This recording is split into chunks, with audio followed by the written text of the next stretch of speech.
Okay, well, welcome everybody to Solar Noon Tuesday. I'm Jay Warmke with solarpvtraining.com. And if you're new to this program here, what we're doing is we'll first recap what's happening in the world of solar in the last week or so, just the headlines, then walk through some of the upcoming webinars that are coming up in the next couple of weeks, and then do a deep dive into a topic that's of interest in the solar world. This week, what we're going to do is look at a lot of the myths that are around the solar industry and give you some explanation as to why they're myths and how to rebut them. If somebody at your Thanksgiving dinner wants to tell you that solar is a dumb idea, you can come back. They won't listen to you, but you'll have the facts on your side. So, all right, so let's jump in for the week of November 17th. And according to new data from Global Solar Council, this was reported in Reuters, global installed solar has surpassed 2 terawatts of installed capacity for the first time. Now, more than 2/3 of this capacity has been installed in the last 5 years, which is pretty dramatic. Now, it's maintained its tradition, solar has, of exceeding all expectations. In fact, a couple of years ago, IRENA, which is the International Renewable Energy Agency, had made projections as to the growth of solar, and these projections have indicated they've exceeded it by about 30%. The move towards solar is accelerating, if anything else. In fact, at last year's United Nations Climate Change Conference in Dubai, there were 118 nations that made pledges as to expansion of their solar capacity, which, if they achieved them, would total 11 terawatts. So that would be a five-fold increase in the amount of solar in just the next 6 years. The U.S. Department of Agriculture, the USDA, has announced their latest round of funding for REAP grants. That's REAP is the Rural Energy for America program. And they're announcing $256 million more going into the program. That would be enough to fund about 1,100 installations in about 40 states. Now, most of this funding comes from the Inflation Reduction Act. And since that act has been put in place, the Biden administration, through the USDA, has given out about $2.7 billion and funded about 9,900 different installations as part of this. And this funding is targeted towards businesses, small businesses located in rural areas, basically anything less than 50,000 people in a jurisdiction, or farmers, agricultural businesses. And these grants are to put in solar, to put in wind, geothermal, energy efficiency, anything of that nature. They are competitive. You have to apply for them. And then once they're awarded, they will pay up to 50% of the project. So it's a pretty good deal there. Commercial real estate and solar professionals have typically put in a escalation factor with rates for electricity of about 2% per year, assuming that the price of electricity is going to increase sort of in a straight line way at a rate over time of about 2%. Well, the U.S. Energy Information Administration, or the EIA, just did an analysis of all utility rates pretty much from 2001 through present day. They found that escalation rate is actually understating just how much electricity prices have gone up. In fact, on average, these things have increased about 2.5%. Now, that increase is not linear by any stretch. It goes in peaks and the like, but they're seeing that in some places, such as California, the escalation is as much as 3%. Top states have seen that the rate increases for commercial about 2.7% per year, for industrial around 3.7%. And now the utilities claim that all of these rate increases are required because they have to make improvements to the transmission and distribution lines. Largely, they claim, due to increasingly serious and severe weather events that impact the grid, largely attributed to climate change, plus new electrification requirements that are coming down from the states and the federal government to deal with the expansion or the electrification of things like the automobile industry, and to provide for greater reliability to the grid. Now, there was a recent report from the US Department of Energy that found that if utilities began integrating rooftop solar, battery backup, electric vehicles with some load management like smart thermostats and the like, that they could save 10 to 20% on their peak grid demand, and that they would actually save customers about $10 billion per year annually by implementing these virtual power plants. Now, what has happened in response to this? Well, utilities are fighting it, and state legislators, or state regulators, are fighting this, sometimes putting restrictions in place for these virtual utilities that that actually make it illegal to have virtual power plants. Now, a group of solar advocates and companies led by Solar United Neighbors. If you're not familiar with them, I suggest you look them up. They're a good organization. Well, they've released a model of utility policies and sample legislation that they've called Connected Solutions. And this model is designed to take a lot of the lessons that have been learned to date from these state by state efforts to implement virtual power plants or VPPs.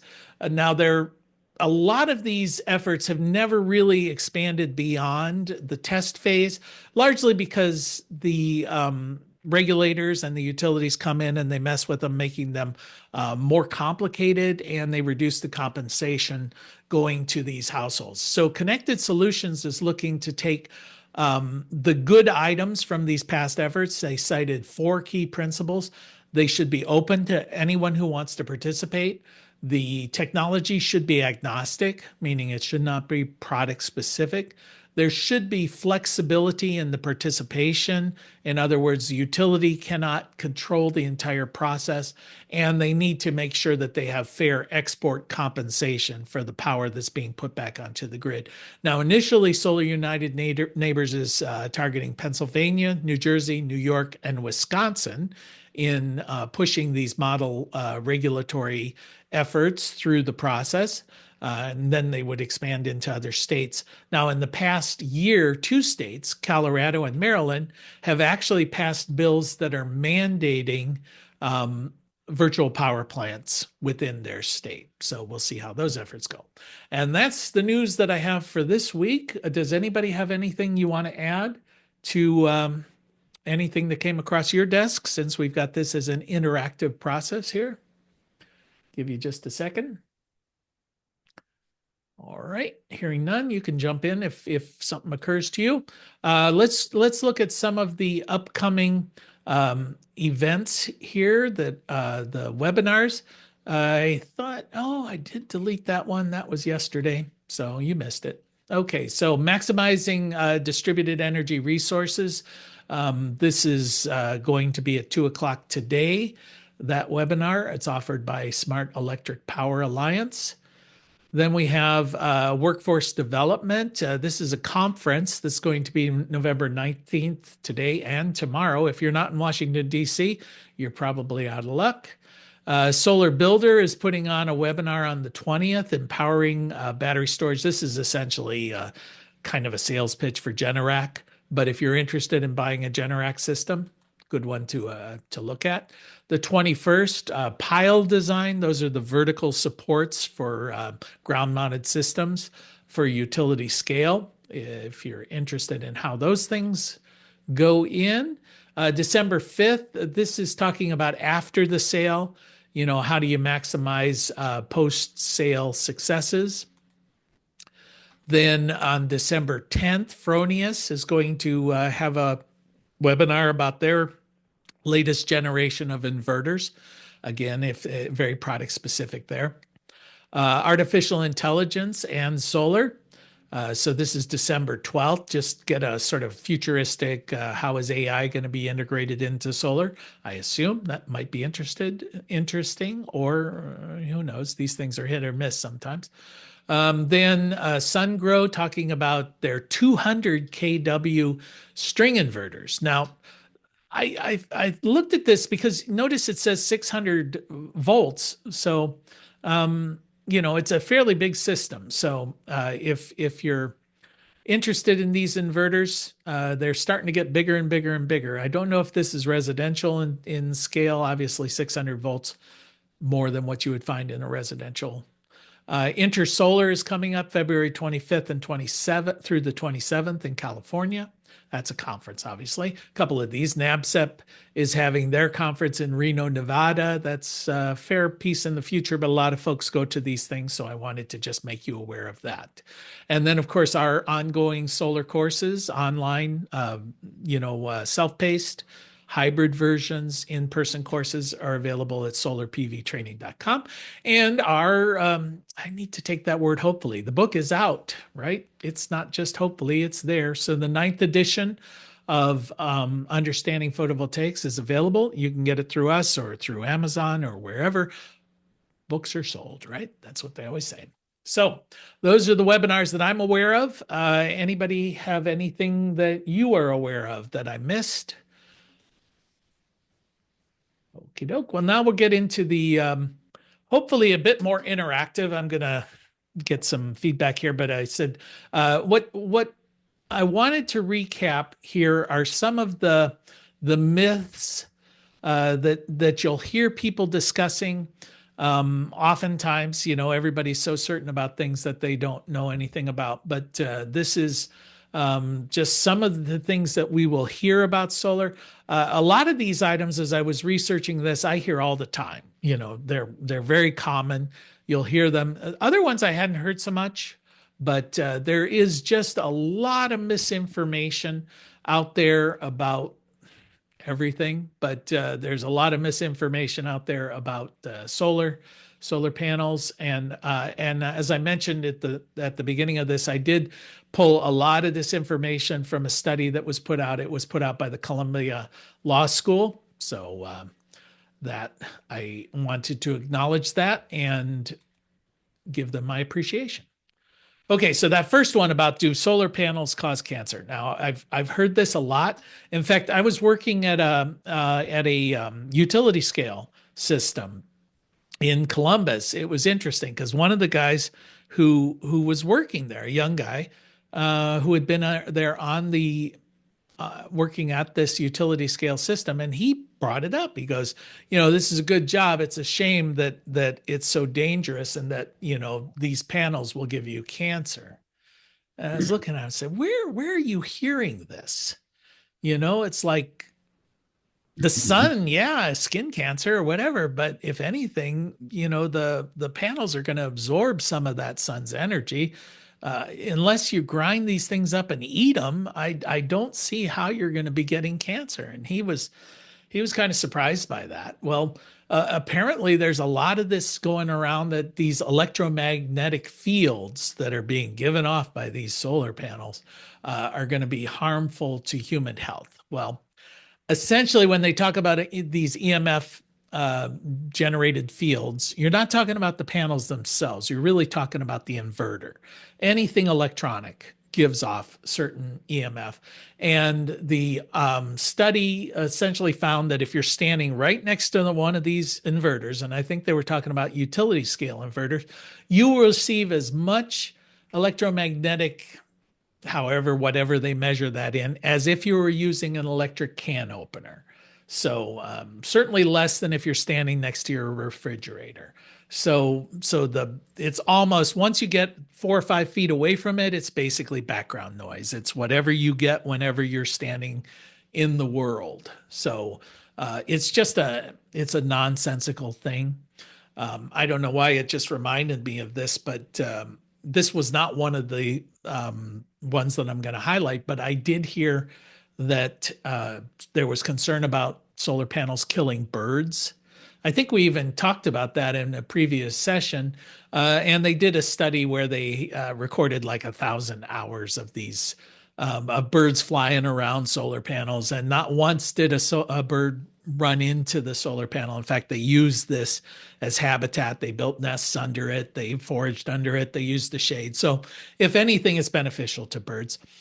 There was a city in North Carolina I read about a couple of years ago that outlawed solar panels within their city because it was solar was using up the sun.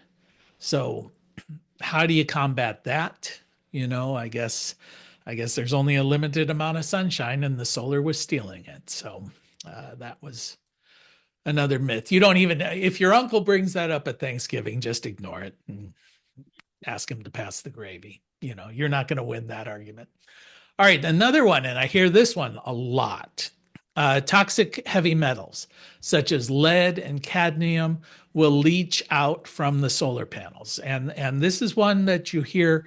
It's an organized thing through the group that's trying to ban solar on farmland.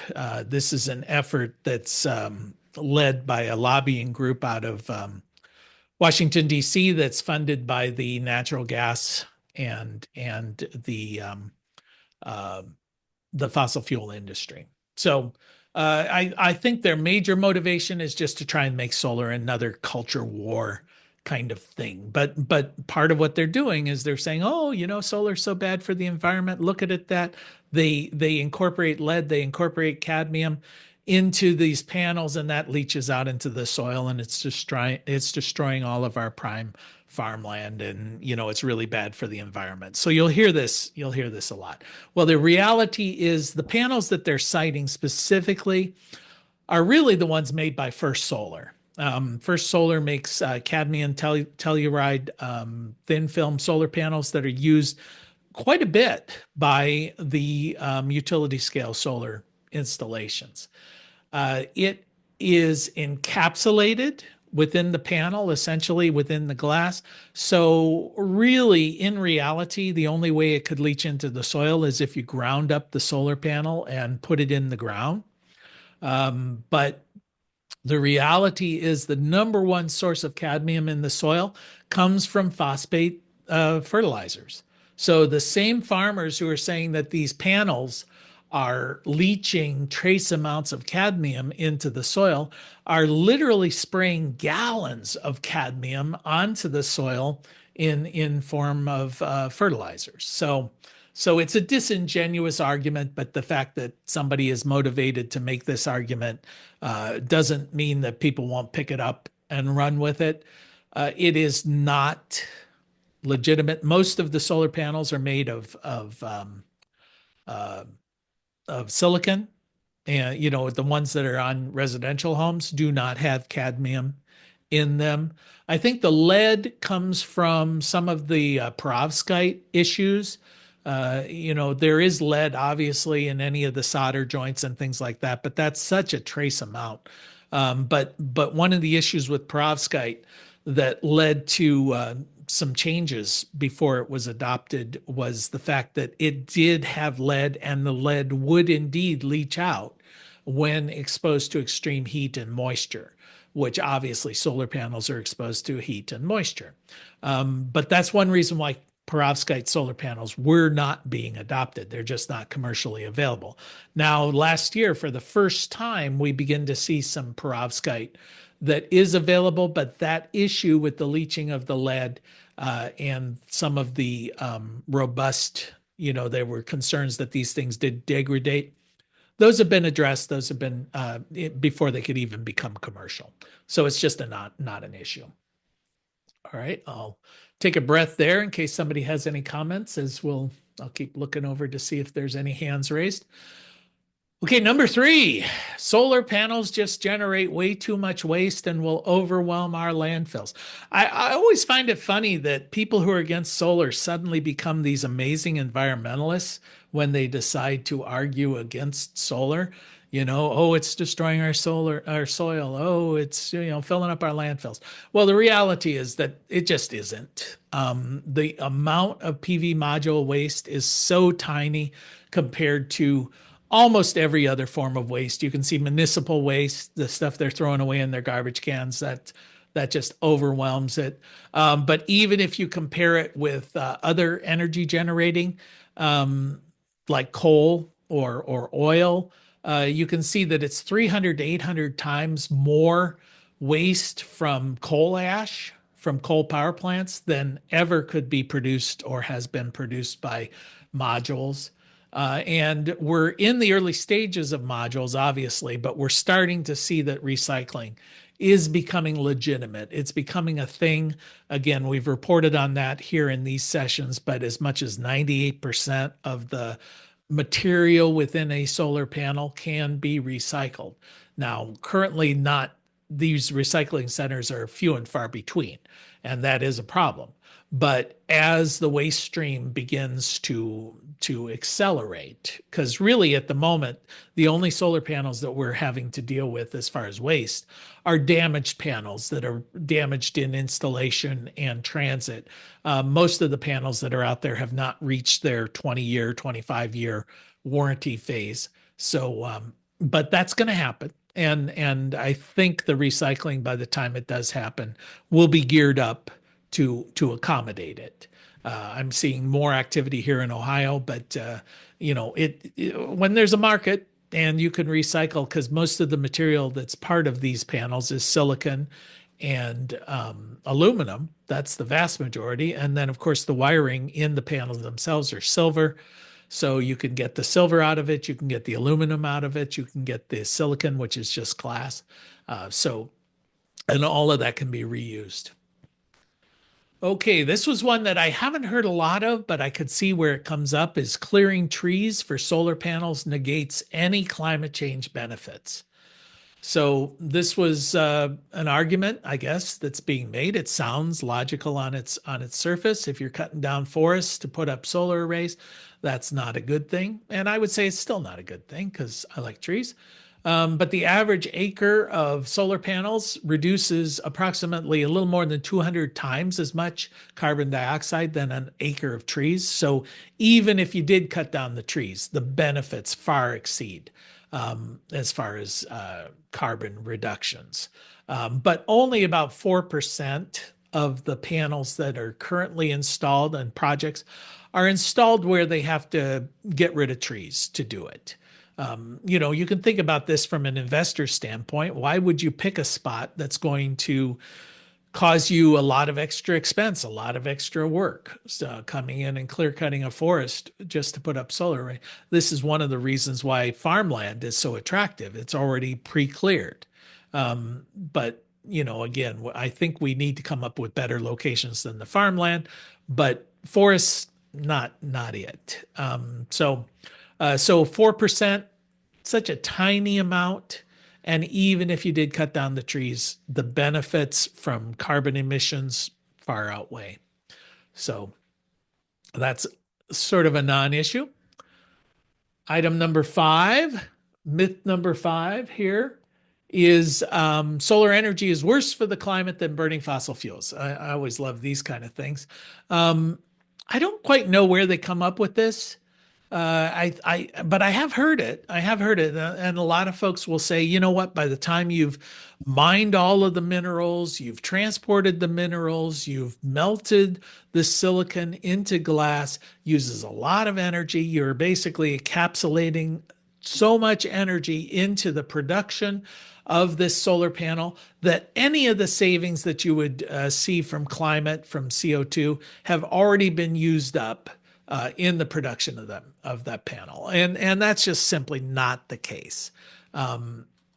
So there's this chart here that talks about from a total life cycle, the emissions factor, and I guess the smaller the number, the better. So really, if you used ocean power, looks like that's the best.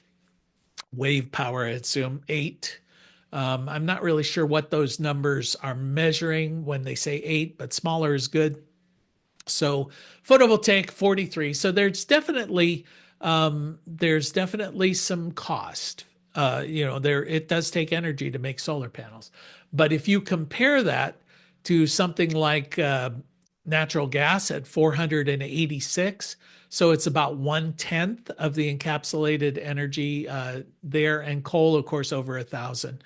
So from that standpoint, I'm sure we could get specific numbers, but it seems to me, and I'm going by memory here, that within 2 years, all of the encapsulated energy and pollution costs of a typical silicon solar panel have been recovered through the energy that they produced at essentially zero carbon. So for a 25-year life cycle, within 2 years, perovskite and some of the thin film panels utilize a lot less encapsulated energy. Most of the energy that we're dealing with as far as the manufacturing of solar panels is when they're making the silicon ingots.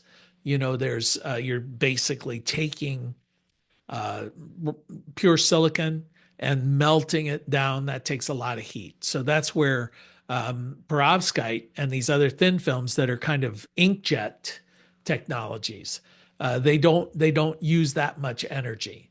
So in fact, that's one of the reasons I think when we do transition to these thin films away from silicon, that I think we're going to see a lot more benefits from solar.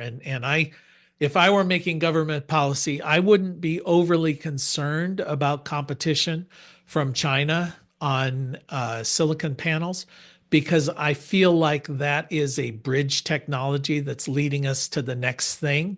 So if they want to dominate the market in rotary telephones in the older technology, fine, let them. Why don't we invest in these new technologies that are a lot easier to manufacture, a lot less energy intense, more efficient, use less materials, and in the meantime, let China go ahead and subsidize our build out of solar.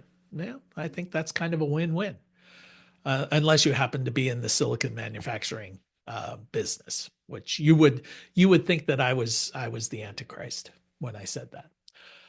Okay, so the next one, solar projects harm biodiversity. So, yeah, if any farmer tells you this, you know, if there's one thing that harms biodiversity, just look at corn and soybeans. So, um, yeah, they don't. They don't. They can. They can, depending on how you manage it. If you simply cleared a field and filled it full of rocks so you didn't have to deal with weeds or whatever, or planted just plain grass and had it mowed every day, so it's essentially a 100-acre lawn, then yeah, you are impacting biodiversity. But that has nothing to do with solar. It has to do with how you're managing the land. So pollinators and microclimates within these solar arrays provide a lot of good locations for very diverse, not only plants but also wildlife, the flora and fauna that live within these. So I like this picture, showing there is a lot of effort of dealing with pollinators within larger solar arrays. So that's good. Now, as we start to work with agrivoltaics, then they're going to want to keep these crops integrated with solar. But once again, solar in and of itself has nothing to do with the biodiversity. It's really how you're managing the land underneath the solar that's the issue. So, number 7, solar projects will reduce agricultural production, hurting farmers. In fact, we did a whole episode here on Solar Noon Tuesday all about that. No solar on prime farmland. Well, there were a couple of interesting statistics in this study by Columbia Law School.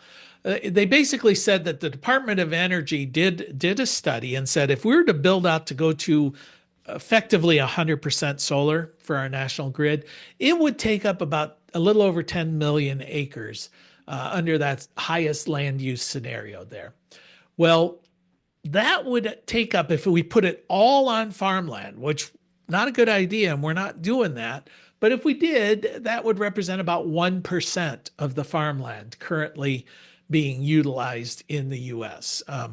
I suspect, and this is just a number I'm making up, but I suspect Walmart has consumed about that much.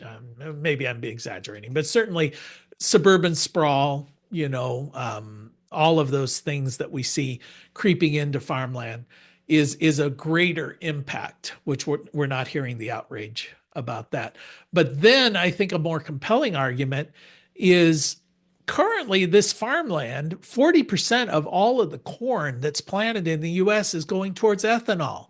It's already in the fuel production mode. And solar is a heck of a lot more efficient.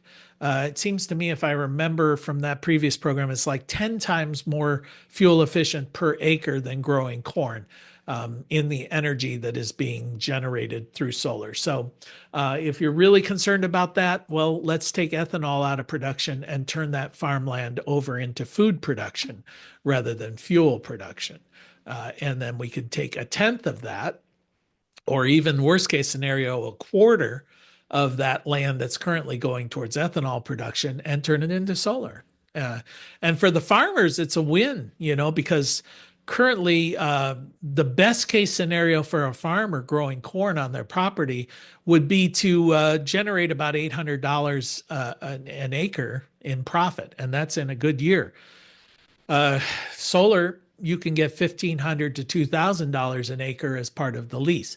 So, and that's a 20-year lease. So, just let them put up solar and then spend your winters in Hawaii and then call yourself a farmer. That sounds like a better scenario to me. So, that's my kind of farming, right? Okay, so number 8. Solar development will destroy U.S. jobs. Well, if you're tuning into this, hopefully that's something that you're not buying into. We're seeing that the scenario here is by 2050, and this was out of this study, they're saying that there will indeed be about 1 million fossil fuel jobs lost, but about 6 million renewable energy jobs created as a result. So a 6-to-1 ratio. And you can just see the job growth within solar is and within any of these renewables is dramatic. In fact, I would argue that these are jobs that cannot be offshored for the most part. If you're talking about solar installers or wind installers, it's got to be installed where it is. You can't mine coal in China and ship it over here. You can do that for sure, but you cannot install a solar array in China and then use it here. It's got to be installed where it's installed. So the jobs are local and they're pretty secure and they're good paying. So I'll jump through that again. All right. So reliance on solar will make the United States dependent on China.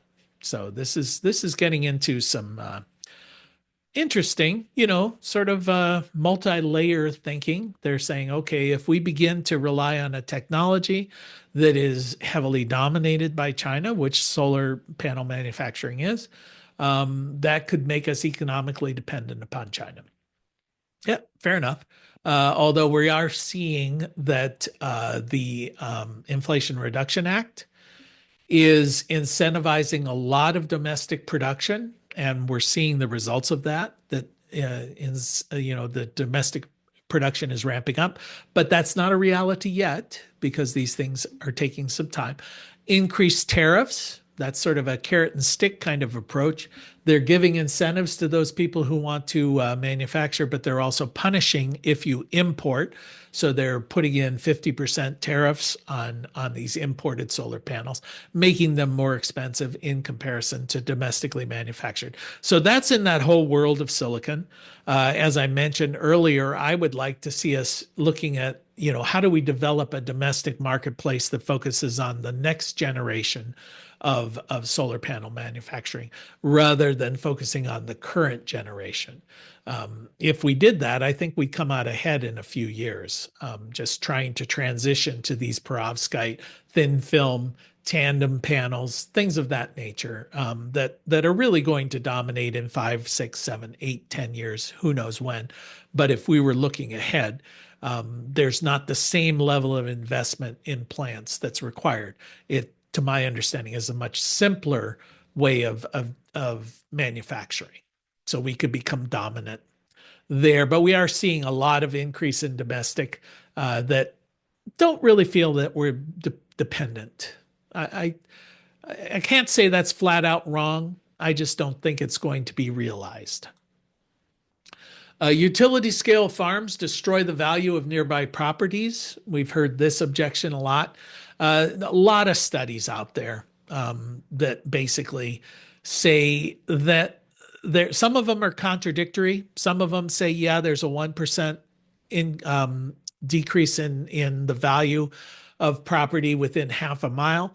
Others have come back and said, no, actually, property values they increase because the economic development of this particular region have now enhanced the roads and the schools and all the other infrastructure that adds value to the property. But most of the studies come back and just say nobody cares. It's just not a significant impact one way or the other on the property values. Now, if you're looking at it, you can say, I don't like the way it looks. Yeah, fair enough. But a lot of things that I don't like the way they look, and nobody seems to ask my opinion. So that's neither here nor there. Solar is more expensive than fossil fuels and is dependent on subsidies. So you hear that a lot by folks, especially people who are making assumptions based on 10-year-old information. You know, we looked at solar 10 years ago and it was very expensive. That all of these subsidies, you know, that's the only reason solar can compete. You hear that an awful lot. The reality, though, is that when you look at the levelized cost, these are unsubsidized levelized costs. You can see that currently the cheapest form of energy there is almost a battle between solar, utility scale solar, and onshore wind. Wind and solar usually neck and neck in that area. You can see the prices even gone up a little bit because of tariffs and the like. Then you get into combined cycle gas.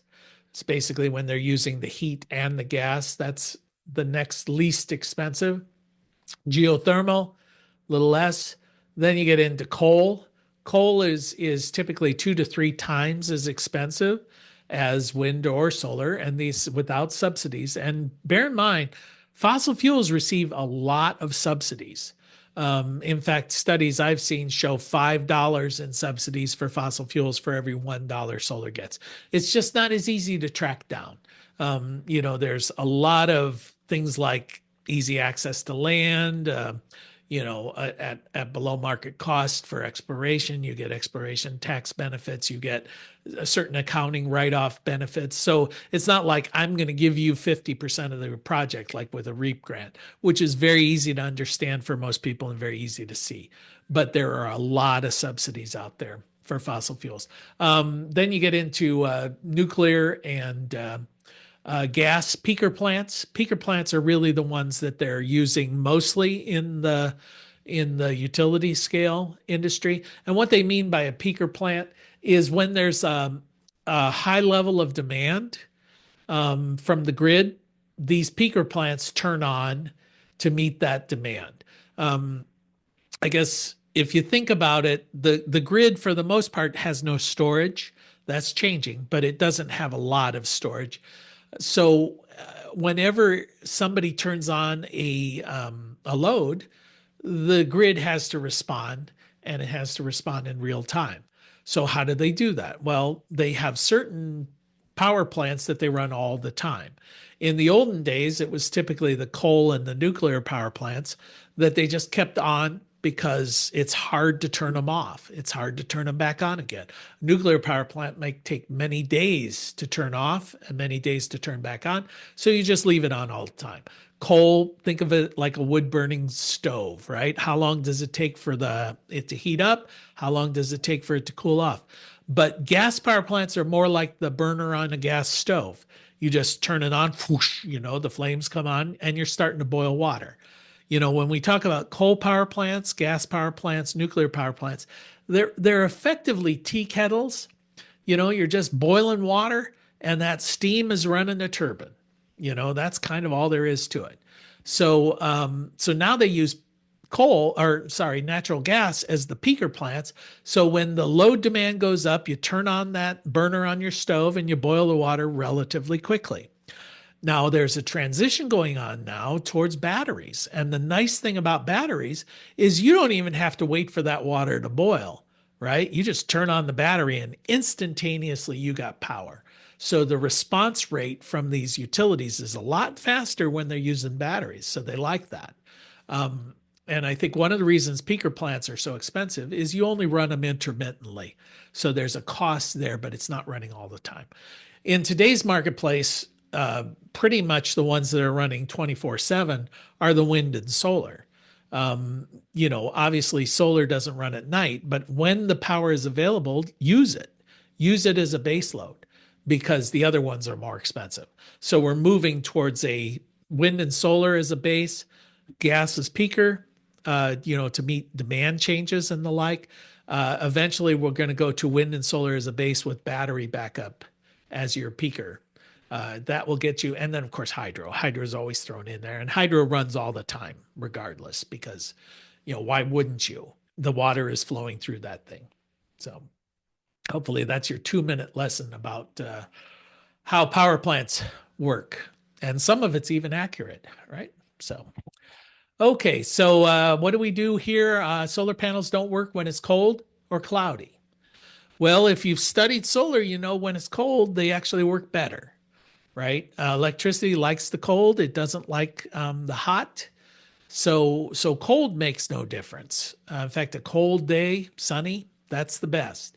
But cloudy weather, it will still generate a certain amount of power. Not as much, but it will still generate power. And what we're looking at is some of the new technologies are starting to incorporate uh,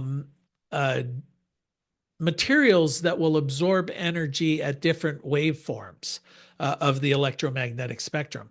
So if we can begin to harvest infrared and ultraviolet, well, ultraviolet light will go through clouds. So currently we're only harvesting visible light. So once we start to harvest ultraviolet, then the cloudy nature no longer is going to be a factor. But we're still a few years off on that. But I found this interesting graphic.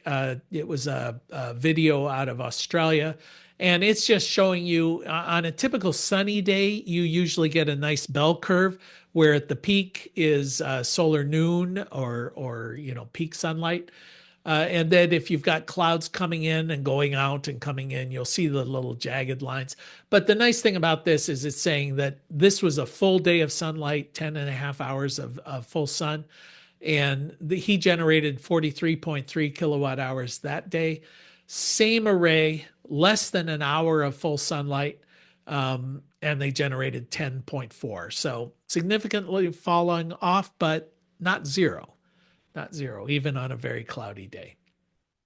So, all right, number 13, we're getting to the end here. Solar energy is unreliable and requires 100% fossil fuel backup. Well, no. First off, solar energy is intermittent for sure, but it's not unreliable. You can model how the sunlight is going to be, despite the fact that weather forecasters seem to be wrong about almost anything. When money's involved, these guys get pretty accurate. So you can project your kind of energy production in advance. Same thing with the wind turbines. You can project the wind, but as we start to see that they're incorporating more and more batteries, now we're seeing, just look here in California, look at how quickly the adoption of batteries is taking place after they changed some of the net metering rules. So in October of 2023, just last year, late last year, a little over 20% were incorporating batteries. By April of 2024, it was over 50%. So in California, more than 50% of the homes, and this is nationwide a trend, so more than 50% of all solar installations are incorporating some sort of battery backup.